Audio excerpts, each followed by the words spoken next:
The Qingming Festival, which usually falls sometime between April the 4th and the 6th each year on the 108th day after the winter solstice, is one of the 24 seasonal division points in the traditional Chinese calendar. Qingming, literally meaning pure and bright, indicates rising temperatures and increased rainfall at the start of spring. The solar term embodies the thorough observation by ancient Chinese of nature and climate. With the arrival of good weather, Qingming is considered the high time for spring plowing and sowing. It always rains around Qingming, providing a typical scene for the festival. Some 1200 years ago, a Chinese poem written by the great Han Dynasty poet Du Mu illustrated a scene of Qingming in which a shepherd boy points out the way to a tavern for pedestrians on a heavily rainy day. The Qingming festival sees a combination of sadness and happiness. In contrast to the sadness of the tomb sweeping activity at this time, people also enjoy the hope of the arriving spring on this day. They love to play on a swing and fly kites during the festival to release the pent-up vitality after the winter gloom.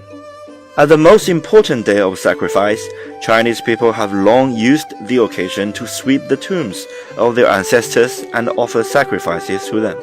The Han-Shi festival was previously staged one day before the Qingming festival. According to legend, the Han-Shi festival was set to commemorate Jie Zitui, a renowned senior official of the Jin state during the spring and autumn period. Jie Zitui was widely known for his act in cutting off flesh from his thigh and offering it to the prince of the Jin state, Chong-er, who was starving and distressed.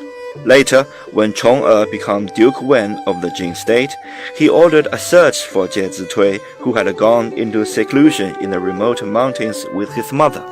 Jie Zitui had no political ambitions and felt ashamed to work with his hypocritical fellows.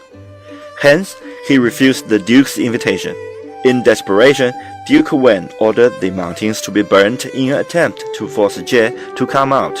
However, adamant in his disgust at the bureaucracy, Jie ended up dying with his mother in the fire. Jie's persistence seems hard to understand nowadays. However, his indifference to fame and fortune was respected and praised highly in ancient times. In his memory, people did not cook on that day and only cold food was served. Since ancient Chinese often extended the day's observance to the Qingming, the two festivals were later combined. Now, the custom of only having cold food has been abandoned, while tomb sweeping and sacrificing to ancestors remain.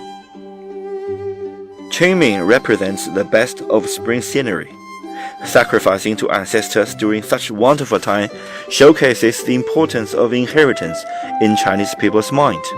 Thanks to such awareness of inheritance, Chinese culture has always maintained a vitality for thousands of years.